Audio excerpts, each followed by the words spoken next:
Picture this. Right now, at this very moment, there's a spacecraft called Voyager 1 that's been traveling away from Earth for over 47 years. It's the fastest human-made object ever to leave our solar system, racing through space at an incredible 38,000 miles per hour. That's fast enough to circle the entire Earth in about 40 minutes. Sounds impressive, right? Here's the gut punch. At that speed, Voyager 1 would take over 73,000 years to travel just 1 light year. That's not a typo. 73,000 years. To put that in perspective, modern humans have only existed for about 300,000 years. The pyramids were built just 4,500 years ago. Jesus walked the earth 2,000 years ago. In 73,000 years, our species might not even exist anymore, and Voyager 1 would have only traveled the equivalent of crossing your living room on a cosmic scale. But here's what's truly mind-bending. The nearest star system to us, Proxima Centauri, is 4.24 light-years away. That means with our fastest current technology, it would take over 300,000 years just to say hello to our closest neighbor. And the Milky Way galaxy? It's 100,000 light-years across. We're not just talking about being slow. We're talking about being cosmically, impossibly, laughably immobile. Today, I'm going to show you why traveling 1 light-year isn't just difficult or expensive or dangerous. It's something far more profound. It might be physically impossible for humans, as we currently exist, to ever accomplish this feat. The reasons why will completely change how you see yourself, your life, and your place in this universe. Before we dive into this cosmic rabbit hole, do me a favor. Smash that like button and subscribe, because this is going to be a journey that will fundamentally alter your understanding of reality. And I'm genuinely curious. Drop a comment right now telling me what country you're watching from and what time it is there. I love seeing how this community spans across the globe, even if we can't span across the stars. Are you watching this at 2 a.m. like I used to do when I first fell down this rabbit hole? Let me know. Let's start with the basics, because understanding the true scale of 1 light-year is where most people's minds first start to break. A light-year isn't a measure of time, despite having year in the name. It's a measure of distance. Specifically, it's the distance that light travels in 1 year. Now, light is fast, stupidly fast. So fast that nothing in the universe can move faster. When you flip a light switch, the light reaches your eyes at 186,282 miles per second. That's 299,792 kilometers per second if you're using sensible units. At that speed, light can circle the entire Earth 7.5 times in just 1 second. Think about that. In the time it takes you to say the word second, light has wrapped around our entire planet 7.5 times. In 1 year, light travels approximately 5.88 trillion miles. That's 5,880 billion miles. Or in kilometers, about 9.46 trillion. When I first learned this number, I thought I understood it. I didn't. Nobody really does, because our brains simply aren't wired to comprehend distances this vast. Let me try to give you some context that might help, though I promise you'll still struggle to truly grasp it. Think of it like this. If you could fold a piece of paper that was 1 light-year long, and each fold reduced it by half, you'd need to fold it about 48 times before it was small enough to fit in your pocket. But here's the kicker. You can't actually fold a regular piece of paper more than about 7 to 8 times before it becomes physically impossible. The universe operates on scales that break our everyday intuitions about distance, time, and possibility. Here's another way to think about it. If you started walking toward the nearest star at a constant pace of 3 miles per hour, never stopping to eat, sleep, or rest, it would take you approximately 900 million years to get there. For context, 900 million years ago, the most complex life on Earth was probably some kind of algae. But let's get even more personal. Let's say you're 25 years old right now. The light from Proxima Centauri, that's hitting your eyes at this very moment left that star when you were 20 years old. You're literally seeing into the past every time you look at the stars. That's not poetic language, that's physics. The universe has a cosmic speed limit, and even light itself is bound by it, which means we're forever looking at an outdated version of the cosmos. Now, here's where things get interesting, and this is what most people don't realize. The problem with traveling 1 light year isn't just about building a faster spaceship. The problem is written into the fundamental laws of physics themselves. Einstein proved in 1905, in his special theory of relativity, that as you approach the speed of light, the universe starts doing very strange things. Things that make interstellar travel not just hard, but potentially impossible for beings made of matter like us. And before we dive into Einstein's mind-bending discoveries, let me tell you about something that happened in 1971 that proves time itself is not what you think it is. Joseph Haffel and Richard Keating, 2 physicists, did something extraordinary. They bought tickets for commercial airline flights and flew atomic clocks around the world. These weren't just any clocks. They were the most precise timekeeping devices humans had ever created. When they brought these clocks back and compared them to identical clocks that had stayed on the ground, they found something absolutely shocking. The flying clocks had gained time. Not because of errors, not because of mechanical failures, but because time itself actually runs differently depending on how fast you're moving. This wasn't theory anymore. This was measured, verified, undeniable proof that time is flexible. The clocks that had been flying at 500 miles per hour for hours had experienced slightly less time than the clocks on the ground. We're talking nanoseconds, but the point isn't the amount, it's that it happened at all. Time, the one thing we all assume is constant and universal, the steady tick-tock that underlies all of existence, is actually relative.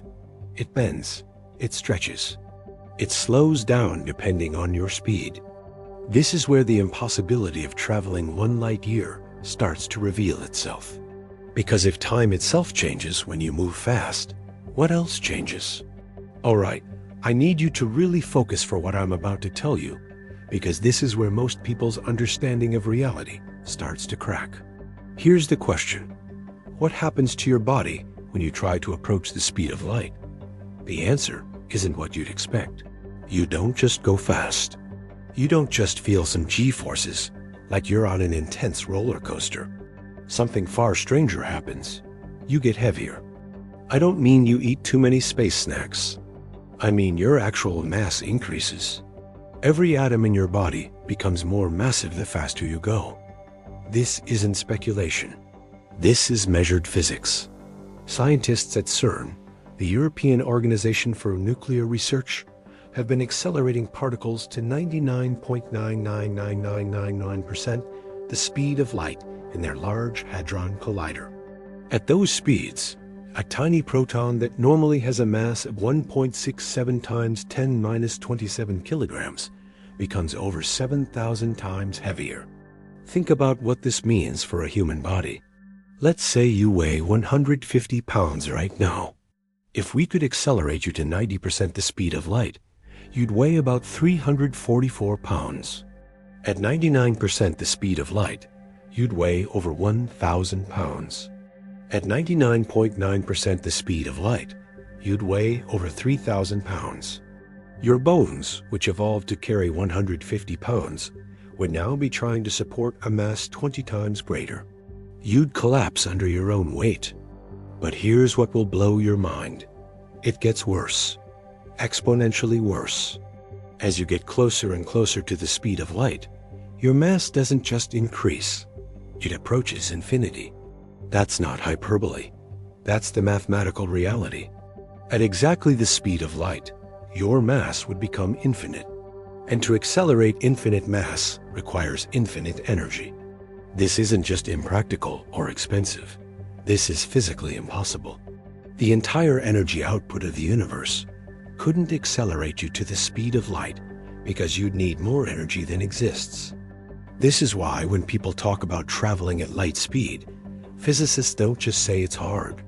They say it's impossible for anything with mass. Light can do it because photons have no mass. But you're made of atoms. Atoms have mass. And mass can never reach the speed of light. Now let me tell you something that's going to completely mess with your head. Even if we could somehow solve the mass problem, even if we found some magic way to accelerate you close to light speed without you becoming infinitely heavy, there's another problem. Time dilation. And this one is personal. Remember those atomic clocks I mentioned? That was just at airplane speeds. Imagine what happens at near light speed. According to Einstein's equations, if you were traveling at 99.5% the speed of light, time would slow down for you by a factor of 10. This means that for every 1 year you experience on your spaceship, 10 years would pass on Earth. Think about that. Really think about it. You embark on a journey to travel 1 light year away and 1 light year back. At 99.5% the speed of light, this journey would take you about 2 years of your personal experience. You'd age 2 years. But when you returned home, everyone you know would have aged 20 years. Your kids would be adults. Your spouse would be middle-aged or elderly. Your parents would likely be dead. Your friends would have lived entire decades of life without you. In 1975, a physicist named John Wheeler described this as the twin paradox. Imagine twins. One stays on Earth, one travels at near light speed. When the traveling twin returns, they're decades younger than their earthbound sibling. This isn't science fiction. This is real physics. Russian cosmonaut Sergei Krikalev holds the record for the longest time in space at high orbital speeds, 803 days. Because he was moving faster than people on Earth, he aged 0.02 seconds less than he would have on the surface. It's a tiny amount, but it's real. He literally traveled into Earth's future by 2/100ths of a second. But here's where it gets even more disturbing. At higher speeds, the effect becomes more extreme. At 99.9% the speed of light, time slows by a factor of 22. At 99.99%, a factor of 70. At 99.999%, a factor of 223. There's a speed called 4 nines in physics, which is 99.99% light speed. At this speed, you could theoretically travel to Proxima Centauri and back in about 12 years of your time. Sounds great, right? But 188 years would have passed on Earth. Everyone you've ever known or loved would be dead. The world you return to would be as different from the one you left as our world is from the 1830s. There would be new technologies, new countries, new cultures, new languages possibly. You'd be a time traveler returning to a future you had no part in creating. This creates a profound question. Is that really travel in any meaningful sense? Or is it more like a one-way exile from your own time? Because here's the thing nobody talks about. You can't call home. You can't video chat with your family. Radio waves travel at the speed of light. So if you're 4 light years away, any message you send takes 4 years to arrive, and the response takes another 4 years to reach you. By the time you get a reply, 8 years have passed. The isolation would be absolute, total, complete. You would be more alone than any human has ever been in the entire history of our species. No castaway on a desert island, no explorer in uncharted territory, no prisoner in solitary confinement has ever been as isolated as you would be traveling between stars. Let's talk about energy for a moment, because this is where the impossibility becomes almost comical in its extremity. How much energy would it take to accelerate a human being to just 10% the speed of light? Not even close to light speed, just 10% of it. A human body weighs about 70 kilograms on average. Using Einstein's equations, we can calculate the kinetic energy required. At 10% light speed, you'd need about 315 trillion joules of energy. That's 315 trillion joules. For context, that's roughly the amount of energy in 75,000 kilograms of TNT, or about the energy of a small nuclear bomb. just to accelerate one person to 10% light speed. But remember, to travel 1 light year in a reasonable time frame, you'd need to go much faster. At 10% light speed, the journey would take 10 years. Let's say we want to go at 50% light speed, making the journey take 2 years. The energy required? About 10.8 quadrillion joules. That's 10 quadrillion 800 trillion joules. That's roughly the total energy consumption of all of humanity for 4 months. For one person. For one trip. And that's just to accelerate. You'd need the same amount of energy again to slow down when you arrive. So double all those numbers. Now let's be realistic about what a mission would actually need. You can't just send one person on a 2-year journey with no supplies. You need a spacecraft with life support, food, water, air, radiation shielding, and probably several crew members for safety and mental health. A realistic spacecraft might weigh 10,000 kilograms minimum. That's 143 times heavier than one person. Multiply all those energy requirements by 143. At this point, we're talking about energy requirements that exceed the total energy output of every power plant on Earth, including all nuclear reactors, all coal plants, all solar panels, all wind turbines, combined, running for years. And that's just for one mission to travel 1 light year. In 2016, physicist Stephen Hawking endorsed a project called Breakthrough Starshot, which proposed sending tiny gram-scale spacecraft to Proxima Centauri using powerful lasers. Even for these incredibly tiny probes, about the size of a postage stamp, the energy requirements were staggering. The project would require a laser array consuming about 100 gigawatts of power, roughly equivalent to the output of 100 nuclear power plants, firing for several minutes. And these aren't human-carrying spacecraft. These are tiny chips with cameras. The mathematical reality is brutal. The faster you want to go, the more energy you need, and the relationship isn't linear. It's exponential. Going twice as fast doesn't require twice the energy. It requires much more than that, approaching infinity as you approach light speed. But let's say, hypothetically, we somehow solved the energy problem. Let's imagine we had unlimited energy from some future technology we haven't invented yet. We still have another problem, and this one is deadly in a very literal sense: radiation. Space is not empty.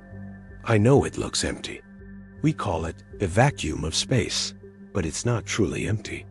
There are stray atoms, mostly hydrogen, floating around. Not many, maybe 1 atom per cubic centimeter in interstellar space. That sounds sparse, right? In everyday terms, that is sparse. But when you're moving at a significant fraction of light speed, these harmless atoms become bullets. Think of it like this. Imagine standing still while someone gently hands you a tennis ball. No problem, right?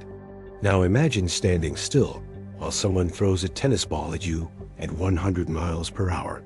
That's going to hurt. Now imagine the tennis ball is coming at you at 50% the speed of light.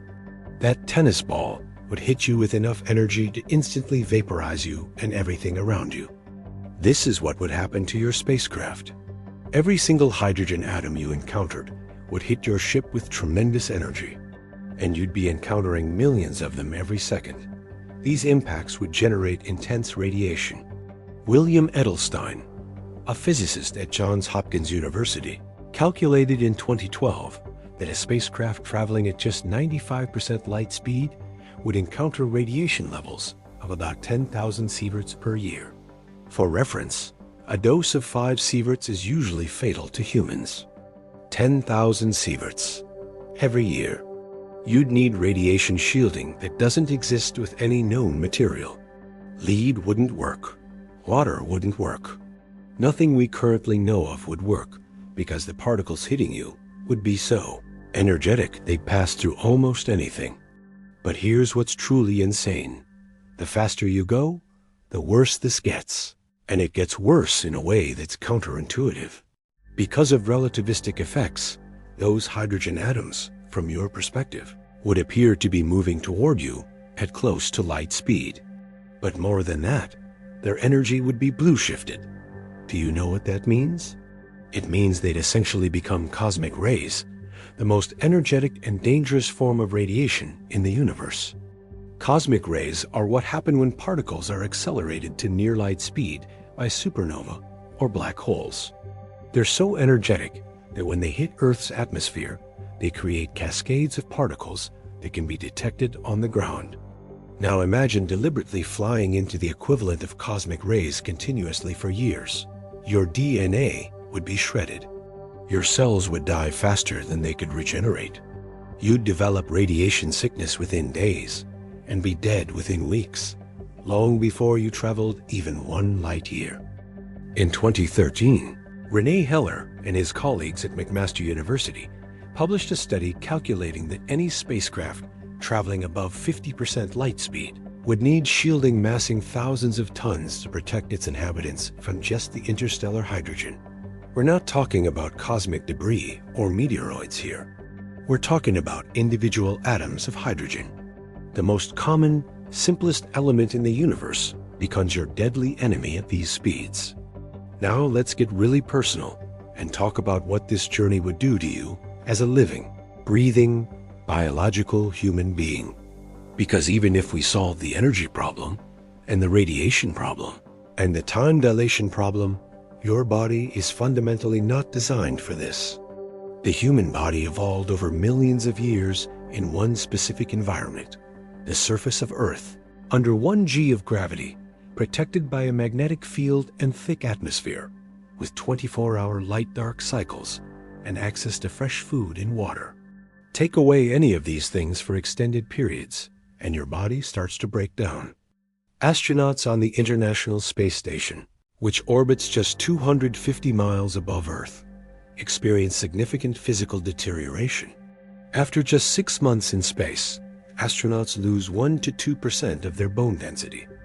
Their muscles atrophy. Their eyeballs change shape, causing vision problems. Their immune systems weaken.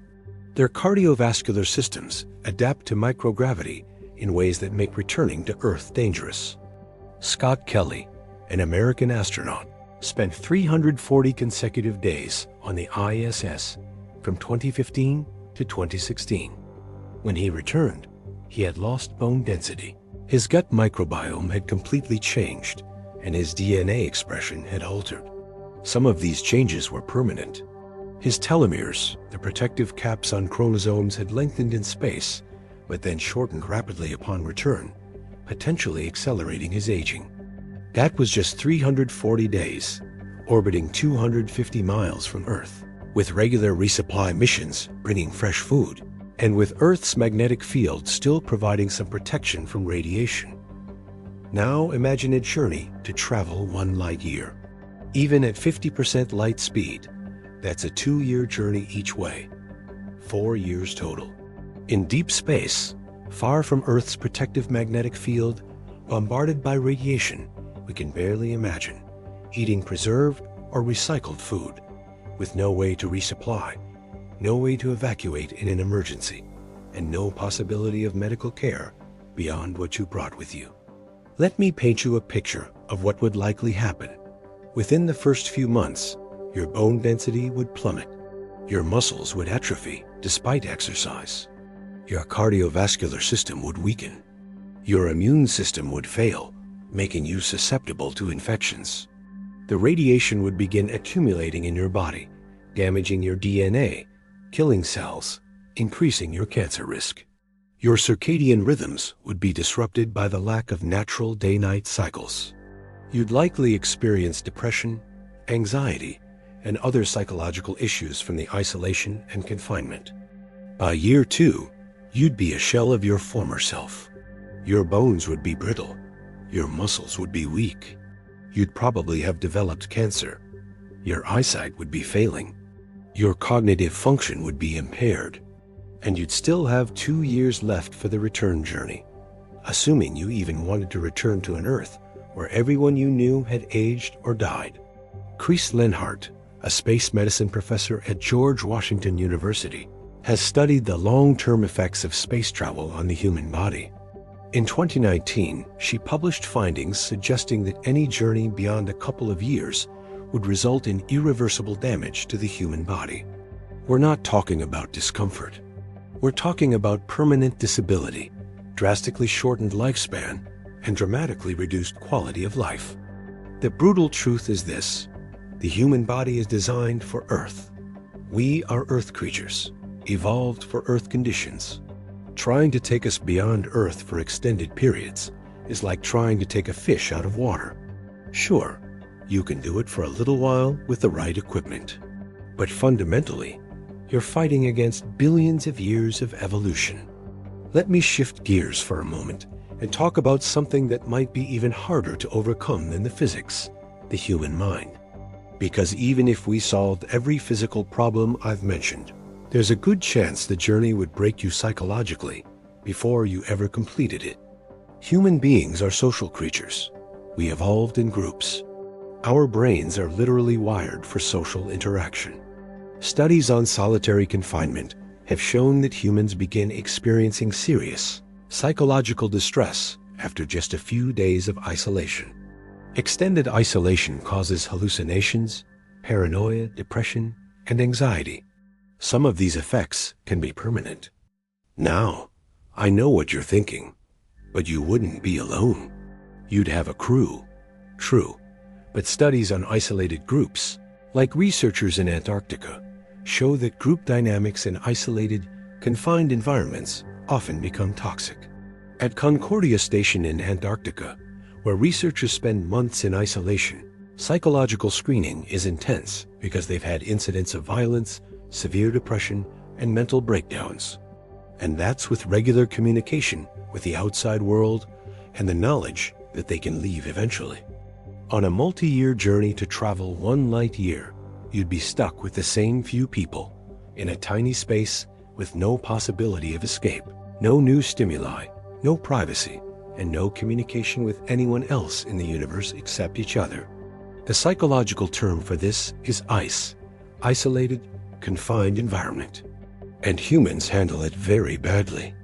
In 1985, Soviet cosmonaut Valentin Lebedev wrote about his psychological state after several months on the Salyut 7 space station. All the conditions necessary for murder are met if you shut 2 men in a cabin, measuring 18 feet by 20, and leave them together for 2 months. This was with regular communication, with Earth and the knowledge they'd return home relatively soon. Now multiply that stress by years. Add in the knowledge that everyone you know is aging rapidly back home due to time dilation. Add in the constant radiation exposure and the physical deterioration you're experiencing. Add in the absolute isolation of being light years from any other human being. Add in the constant low-level fear that some critical system might fail and leave you stranded in the void. The psychological toll would be immense. Jack Stuster, who studies the psychology of extreme environments, has documented what he calls the third quarter phenomenon in isolated missions. About 75% of the way through a long mission, people typically experience their lowest psychological state. They're past the excitement of the beginning, but the end is still too far away to provide hope. Depression, irritability, and interpersonal conflicts peak during this period. On a 4-year mission to travel 1 light year and back, that would happen around year 3. Right when your body is at its weakest, your psychological state would also be at its worst, and you'd still have a year left. It's hard to imagine anyone making it through that without severe psychological trauma. Albert Harrison, a psychologist who has studied space psychology for decades, has stated that the psychological challenges of interstellar travel might be insurmountable with human psychology as it currently exists. We might literally need to be different beings, either through genetic modification or cybernetic enhancement, to handle the psychological reality of such a journey. I want to take a moment here and connect all of this to your life, to your daily existence, because this isn't just abstract physics and space travel. This tells us something profound about what it means to be human. You live on a planet that is, cosmically speaking, an isolated island. You are right now trapped here. not by lack of technology or funding or political will, but by the fundamental laws of physics. The speed of light isn't just a speed limit for spacecraft. It's a prison wall for our entire species. Think about what this means. Every human who has ever lived, every person you've ever known or heard of, every story, every war, every love affair, every scientific discovery, every work of art, every moment of joy and suffering in all of human history, all of it has happened on this one small planet. We've never left, not really. The moon is right next door, cosmically speaking. Even the Voyager probes haven't truly left our neighborhood. We are islanders who can see other islands in the distance, but can never reach them. The stars you see at night aren't just distant, they're unreachable. Not in the sense that we haven't built the right ship yet, but in the sense that the universe has fundamentally forbidden us from reaching them. When I first truly understood this, it changed how I saw everything. Every person you pass on the street, every stranger you'll never meet, every person in every country across this planet, we're all here together. There's nowhere else to go. There's no escape hatch. This is it. This is our home, and it's the only one we'll ever have. It makes the conflicts we have seem smaller, doesn't it? The arguments, the divisions, the borders we draw. We're all trapped on this rock together, hurling through space at 67,000 miles per hour around a star that will eventually consume us. Every resource we'll ever have is here. Every breath of air, every drop of water, every bit of food, it's all from this one planet. Carl Sagan, the great astronomer and science communicator, once described Earth as a mote of dust suspended in a sunbeam after seeing the Voyager. One image of Earth from 4 billion miles away, the famous pale blue dot photograph taken in 1990. He said, "Everyone you love, everyone you know, everyone you ever heard of, every human being who ever was, lived out their lives on this mote of dust." That was profound when he said it, but it's even more profound when you understand that it's not just our past that's confined to this pale blue dot, it's our future too, forever. Unless the laws of physics themselves change, we're never leaving. Not really. This realization should change how you live your life. That person who cut you off in traffic, you're both trapped here together on this island Earth. That political opponent whose views you despise, they're here too, and there's nowhere else for either of you to go. That environment we're degrading, it's the only one we'll ever have. We need to take care of this place. We need to take care of each other, because this is it. This is all we get. The universe is vast beyond comprehension, filled with wonders we can see but never touch. We're stuck here, and that's not going to change. Now, I know some of you are thinking, but what about all the theoretical solutions? What about warp drives, wormholes, generation ships, or suspended animation? Let me address these, because while they make for great science fiction, the reality is far more complicated. Let's start with generation ships. The idea is simple. If a journey takes longer than a human lifetime, you send multiple generations. The people who arrive aren't the people who left. It's their great-great-great-grandchildren. Seems to solve the time problem, right? Except it creates ethical nightmares. You'd be condemning dozens or hundreds of people to live and die on a spacecraft, never seeing Earth, never having a choice about their fate. They'd be born into a prison, essentially. Is that ethical? The people who started the journey made that choice, but their children didn't. Neither did their grandchildren. Moreover, generation ships have massive practical problems. You'd need to create a completely closed ecosystem, capable of sustaining human life for potentially thousands of years. We can't even maintain a closed ecosystem on Earth for more than a few years. Biosphere 2, an ambitious experiment in Arizona in the early 1990s, tried to create a closed ecological system. It failed within 2 years. People inside started suffocating due to unexpected chemical reactions in the soil that depleted oxygen.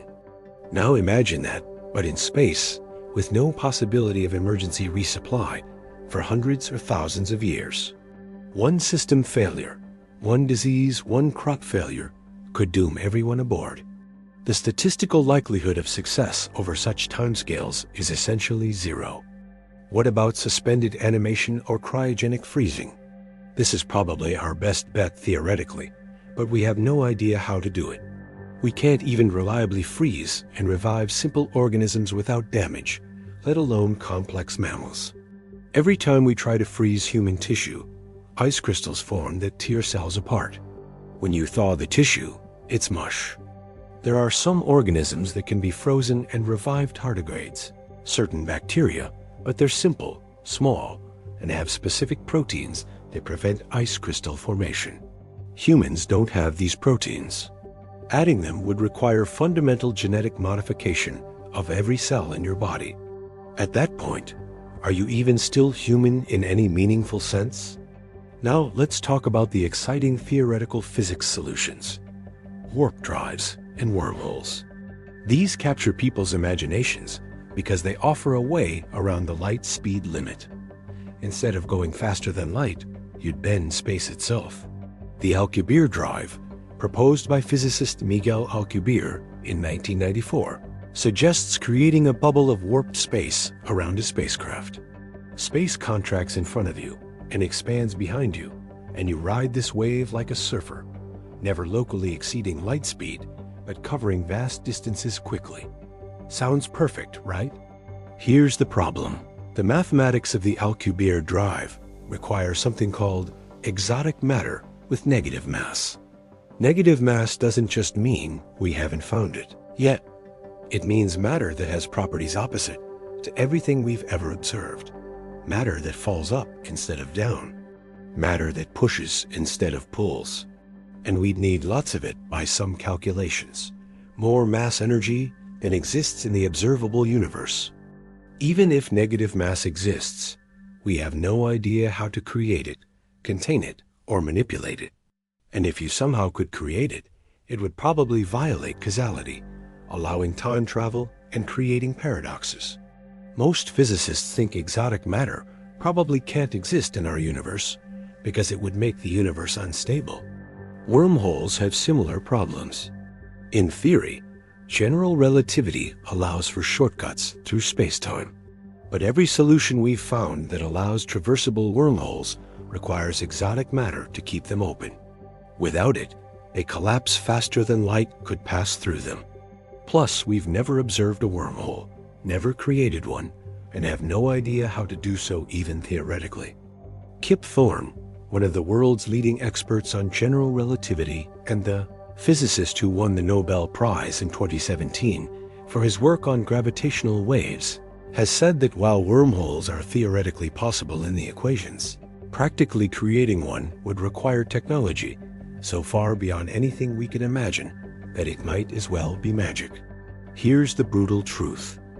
All of these solutions are either currently impossible, potentially impossible, or would require us to become something other than human. They're not real solutions. They're fantasies we tell ourselves because accepting the true impossibility of interstellar travel is psychologically difficult. Let me hit you with something that's going to make all of this even more existentially heavy. If we can't travel to the stars, and if the same physics applies everywhere in the universe, then nothing else can easily travel to us either. This is related to something called the Fermi paradox, named after physicist Enrico Fermi, who famously asked in 1950, "Where is everybody?" The paradox is this: the universe is unimaginably vast and old. Our galaxy alone has between 100 and 400 billion stars. Many of these stars have planets. Some of these planets are in the habitable zone where liquid water can exist. Even if life is incredibly rare, statistically, there should be millions of advanced civilizations in our galaxy alone. So where are they? Why haven't we detected any signals? Why haven't they visited us? Why don't we see evidence of their technology? One possible answer is the one we've been discussing. Maybe interstellar travel is simply impossible for any technological civilization. Maybe the universe has fundamentally quarantined all intelligent species to their home systems. Maybe we're all like prisoners in adjacent cells, able to see each other through small windows, but forever unable to reach each other. The late physicist Stephen Hawking once said that looking for alien life might be dangerous because advanced aliens might be hostile. But maybe the reality is even more depressing. Maybe there are millions of advanced civilizations out there, all looking up at the stars just like us, all coming to the same conclusion that the universe is beautiful, vast, full of wonders, and completely, utterly unreachable. This would mean that every intelligent species that ever evolves, anywhere in the universe, eventually faces the same realization we're facing right now. They reach a certain level of technological advancement, look out at the stars, do the math, and realize they're trapped forever. It's a prison that's built into the fabric of reality itself. Think about how profound that is. Across the vast reaches of space, there might be millions of species aliens that look nothing like us, that evolved under completely different conditions, that have completely different biologies and psychologies. But they all share one thing in common with us, the crushing realization that they're cosmically alone, trapped on their home worlds, able to see the universe but never to touch it. In 2015, astronomers detected unusual light fluctuations from a star called KIC 8,462,852, also known as Tabby's star. Some speculated it might be evidence of an alien megastructure. It probably wasn't. It was most likely dust or comets. But imagine if it was. Imagine there's an advanced civilization there, advanced enough to build structures around their star. They're 1,470 light years away from us. Even if they wanted to visit us, even if they had technology far beyond ours, the journey would be essentially impossible for them too. We could be looking at each other across the void, both civilizations aware of the other's existence, both completely unable to ever meet. We'd be like two people on opposite sides of a glass wall, able to see each other but never to touch. We could send radio signals messages that would take 1,470 years to arrive and another 1,470 years for a reply. A single back and forth conversation would take 2,940 years. The civilization that sent the original message would be long gone by the time they got a response. This is the universe we live in, not a universe of Star Trek, where species meet and interact and form federations, but a universe of cosmic isolation, where intelligence arises in countless places, but remains forever separated by distances that might as well be infinite. Here's something that will really put things in perspective, and I need you to really absorb this, because it connects to something even bigger. Even if we could somehow travel to other stars, even if we solved every problem I've mentioned, there's a ticking clock on the entire universe. The universe isn't static. It's expanding, and not just expanding, accelerating. In 1998, astronomers Saul Perlmutter, Brian Schmidt, and Adam Rees discovered that the expansion of the universe is speeding up, driven by something called dark energy. They won the Nobel Prize in Physics for this discovery in 2011. What this means is that distant galaxies are moving away from us faster and faster. Eventually, they'll be moving away so fast that light from them will never reach us. They'll cross what's called the cosmic event horizon. From our perspective, they'll freeze in time and then disappear. They'll still exist, but they'll be so far away that no signal, no light, no information from them will ever reach us. Right now, we can see about 2 trillion galaxies in the observable universe. But in about 150 billion years, most of these galaxies will have crossed the cosmic event horizon. Future astronomers, if they exist, will look up at the night sky and see almost nothing. Just our local group of galaxies, gravitationally bound together, surrounded by emptiness. And it gets worse. In about 100 trillion years, all the stars in the universe will have burned out. The universe will enter what's called the degenerate era, where the only light comes from slowly cooling white dwarfs, neutron stars, and black holes. In 10,100 years, that's one followed by 100 zeros, even black holes will have evaporated through Hawking radiation. The universe will become a cold, dark, empty void where nothing happens and nothing can happen. This is called heat death, the ultimate victory of entropy, the end of everything.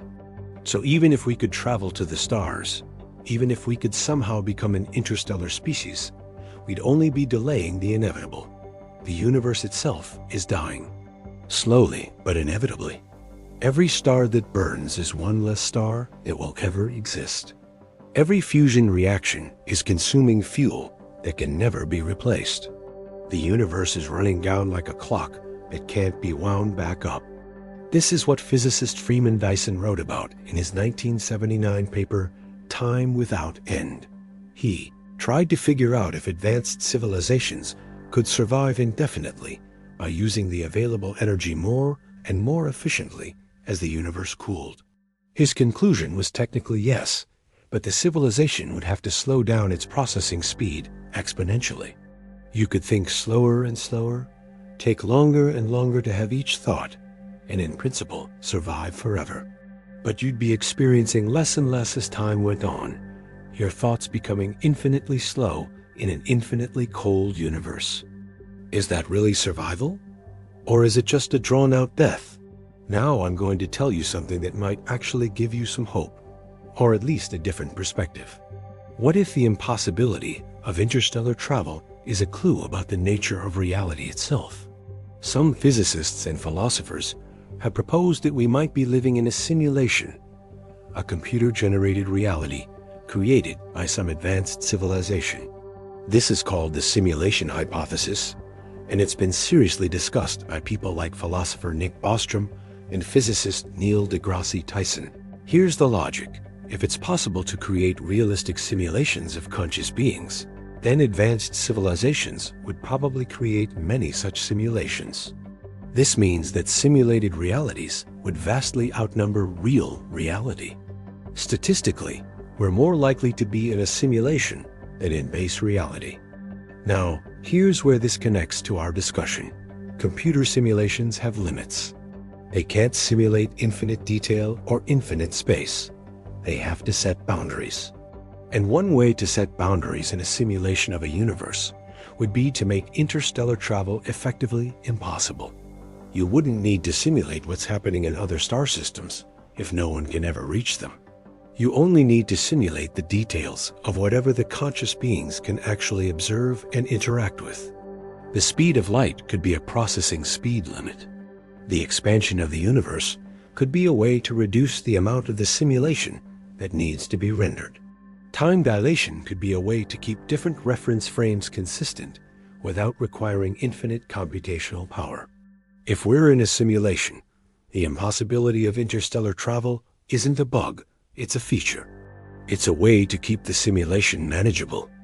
Now, I'm not saying I believe this. I'm not saying you should believe this, but it's interesting to think about. Because if it's true, then the question shifts from how do we travel to the stars to how do we hack the simulation? And that's a very different question with very different potential answers. Elon Musk, the founder of SpaceX and Tesla, has publicly stated that he thinks there's only a 1 in billions chance we're living in base reality. He thinks we're almost certainly in a simulation. Whether he's right or not, the fact that serious, intelligent people are considering this possibility tells you something about how strange and constraining the laws of physics seem to be. Let me shift to a slightly different perspective. What if the solution isn't to send our bodies through space, but to send information? After all, you're not really your body. Your body is just the hardware.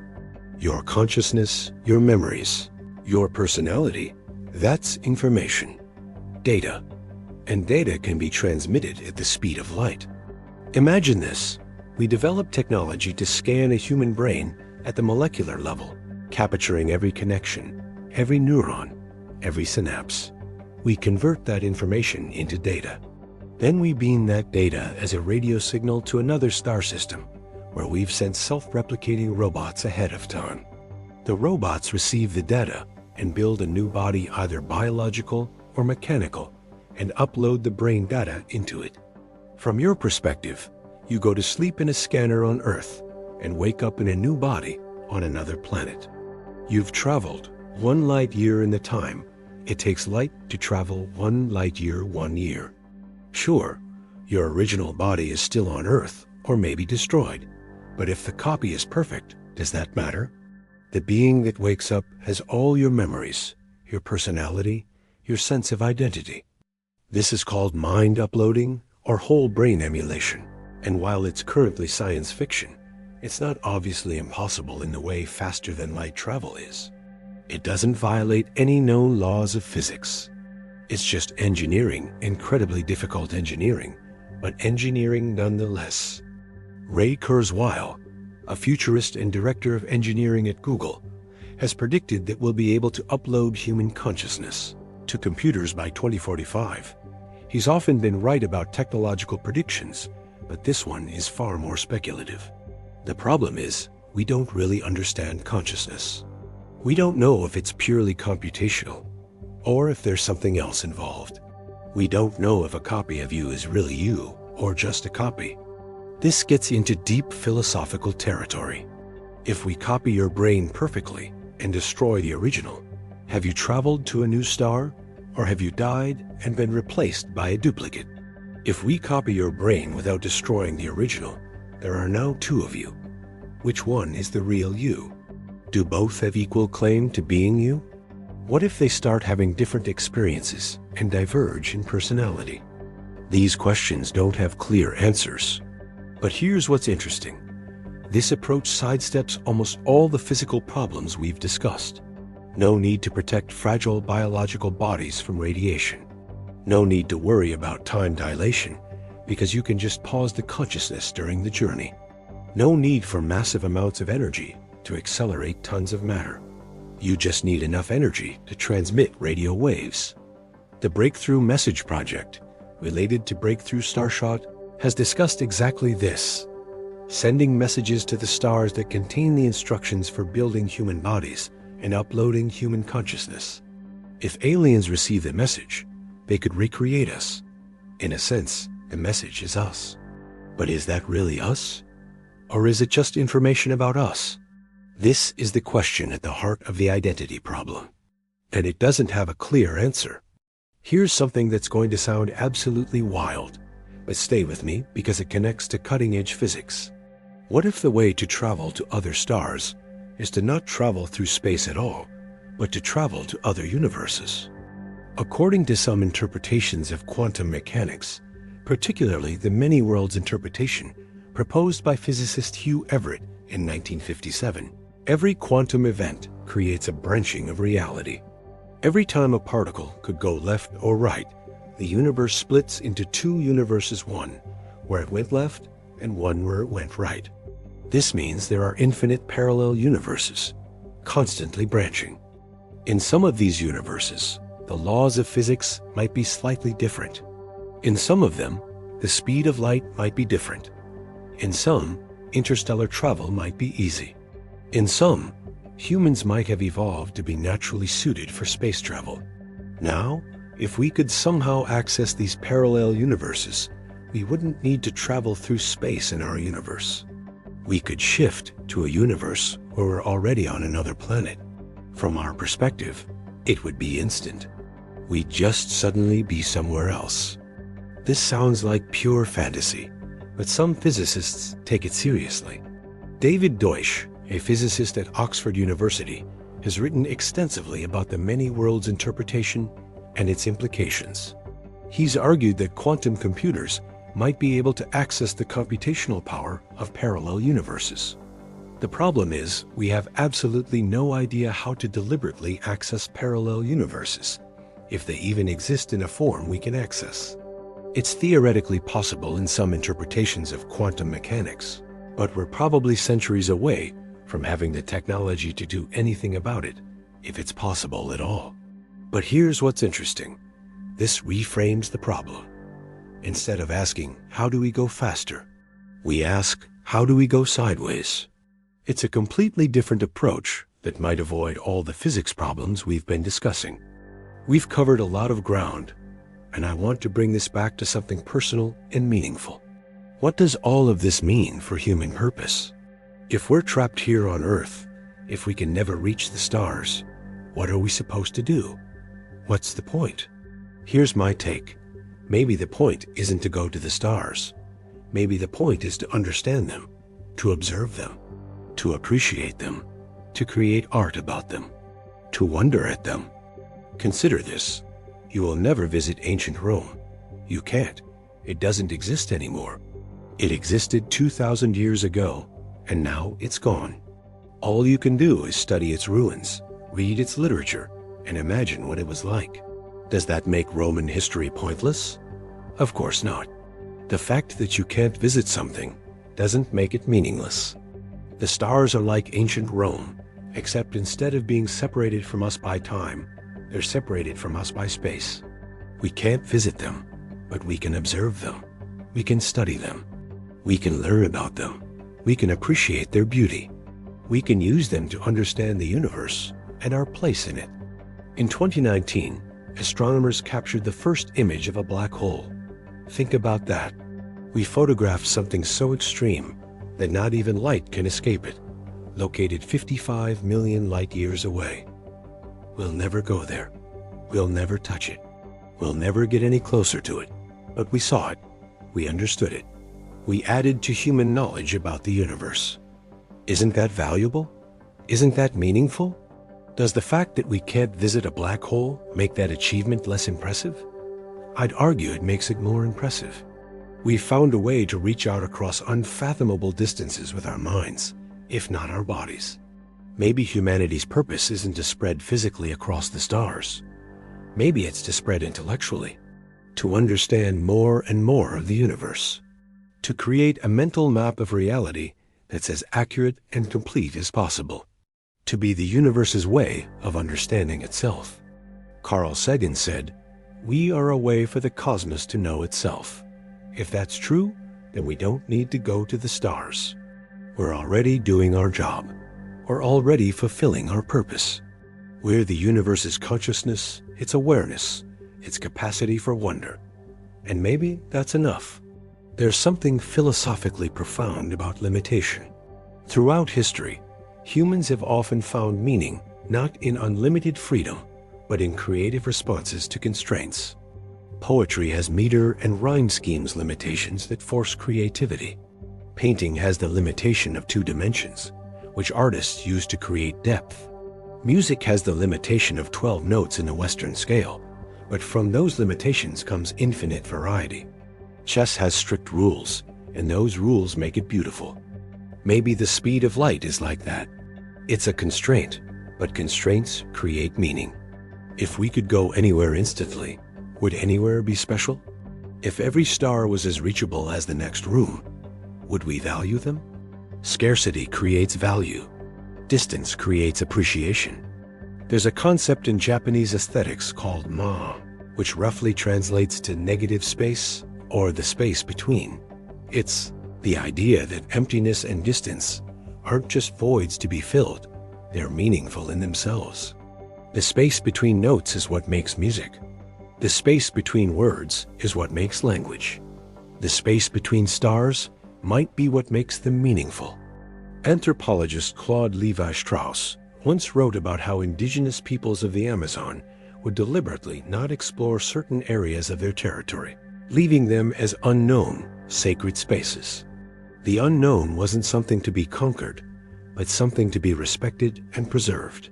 Maybe the unreachable stars serve a similar purpose for humanity, a cosmic sacred space that reminds us of our limitations and our place in the universe.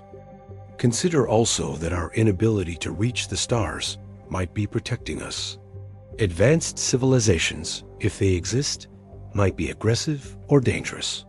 The vast distances between stars might be the universe's way of preventing cosmic wars or ensuring that species evolve independently until they're mature enough to make contact.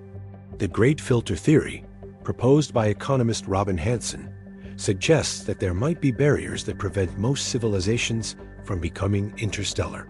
Maybe the speed of light is that barrier, and maybe it's a feature, not a bug. There's a beauty in limitation, a freedom in accepting what we cannot do. When you stop banging your head against an impossible door, you can turn around and see all the possible doors that are actually open.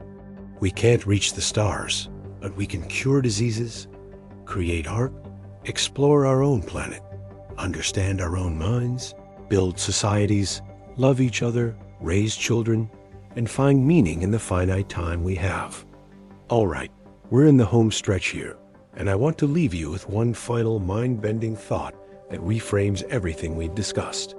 What if the impossibility of traveling 1 light year is actually the most important fact about the universe? What if it's not a limitation, but a revelation? Think about it this way. The speed of light connects space and time. Einstein showed us they're not separate things, but part of a unified fabric called space-time. The speed of light is the conversion factor between space and time. It's the universe's way of saying that space and time are, in a deep sense, the same thing measured in different units. And the fact that nothing with mass can reach the speed of light means that there's a fundamental separation between matter and energy, between substance and information, between being and knowing. We are matter, conscious matter, but matter nonetheless. We're made of atoms, which have mass, which means we're fundamentally bound to the slow realm of massive particles. But light, electromagnetic radiation, has no mass. It exists in a different realm, the realm of pure energy and information. This separation might be telling us something profound about the nature of reality. There are 2 types of things in the universe: things that have mass and can never reach light speed, and things that have no mass and must always travel at light speed. There's no in-between. You're either stuck in the slow world of matter, or you're a photon, experiencing no time and no distance, from your perspective existing at all points of your journey simultaneously. From a photon's perspective, there is no such thing as distance. If you could be a photon traveling from a distant star to Earth, the journey would be instantaneous. You'd leave the star and arrive at Earth in the same moment. The 100-year journey that takes light, 100 years from our perspective, takes 0 time from the photon's perspective. This means that from the universe's perspective, if such a thing exists, all of space-time is happening simultaneously. Past, present, and future all exist together. The Big Bang, your birth, this moment, and the heat-death of the universe are all equally real and equally present.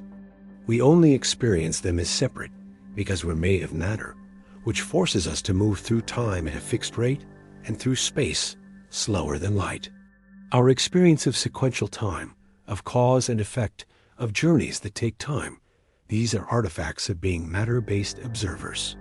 They're features of our limited perspective, not fundamental features of the universe. So maybe the impossibility of traveling 1 light year isn't a limitation. Maybe it's a window into the true nature of reality. It's showing us that our intuitions about space and time are wrong, that distance and duration aren't fundamental, that the universe is strange beyond our ability to fully comprehend. And maybe, just maybe, understanding this is more valuable than traveling to the stars ever could be. We started this journey with a simple question: why is it impossible for humans to travel 1 light year? And we've discovered that the answer isn't simple at all. It's not just about building a better rocket or finding more fuel. It's about the fundamental structure of reality itself. We've learned that the speed of light isn't just fast, it's the cosmic speed limit, and it's enforced by the fact that mass increases as you approach it. We've learned that time itself is relative and bends under speed. We've learned that the energy required grows exponentially. We've learned that space, which seems empty, becomes deadly at high speeds. We've learned that the human body and mind are exquisitely adapted for Earth and only Earth. We've learned that every potential solution has problems that might be insurmountable. That even if we could travel to the stars, the universe itself is running down toward an ultimate end. That we might be living in a simulation with hard-coded limits. that our consciousness might be transferable, but our identity is questionable. And we've learned that all of this might be okay. That limitation creates meaning. That understanding is its own form of reaching. That we are, in Carl Sagan's words, a way for the cosmos to know itself, and maybe that's enough. Here's what I want you to take away from this. You live in a universe that is vast beyond comprehension. There are more stars in the universe than grains of sand on all the beaches of Earth. There are mysteries and wonders that dwarf anything you'll experience in your lifetime, and you can't reach them. You're bound to this one small planet, and you always will be. But you can understand them. You can appreciate them. You can create meaning from them. You can share that meaning with others. You can be part of humanity's long project of understanding the cosmos. Every time you look up at the night sky, you're seeing light that has traveled for years or decades or centuries or millennia to reach your eyes. You're literally looking into the past. You're seeing the universe as it was. And you're understanding it in a way that no other species on Earth can. That's not nothing. That's extraordinary. You are a pattern of matter and energy that has become aware of itself and of the universe. You are made of star stuff, atoms forged in the cores of dying stars billions of years ago. You are the universe experiencing itself. And the fact that you can't travel to the stars doesn't diminish that. If anything, it makes it more precious. We have this one planet, this one moment, these few decades of life, and we share them with billions of other conscious beings who are equally trapped and equally free. We might as well make the most of it. We might as well be kind to each other. We might as well pursue knowledge and understanding and love and beauty and all the things that make life meaningful. Because in the end, the impossibility of traveling 1 light year isn't about what we can't do. It's about what we are. We are local beings in a vast universe. We are temporary patterns in an ancient cosmos. We are matter that briefly thinks before returning to thoughtlessness. And that's okay. That's beautiful. That's enough. If this video has changed how you see the universe and your place in it, do me a favor. Subscribe to this channel and share this video with someone who needs to hear this message. We're all on this cosmic island together, and the least we can do is share our wonder with each other. And if you want to continue this journey, I've got dozens of other videos exploring the mysteries of physics, consciousness, and reality. Check them out. Keep wondering. Keep questioning. Keep looking up at the stars, even if you can't reach them. Because that's what humans do. We wonder, we question, we seek to understand. And even though we're trapped on this pale blue dot, our minds can reach across the cosmos.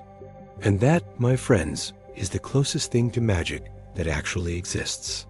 Thanks for spending these 210 minutes with me on this journey through space, time, and the limits of human possibility. Until next time, keep looking up, keep wondering, and remember, you're made of stars, even if you can't reach them.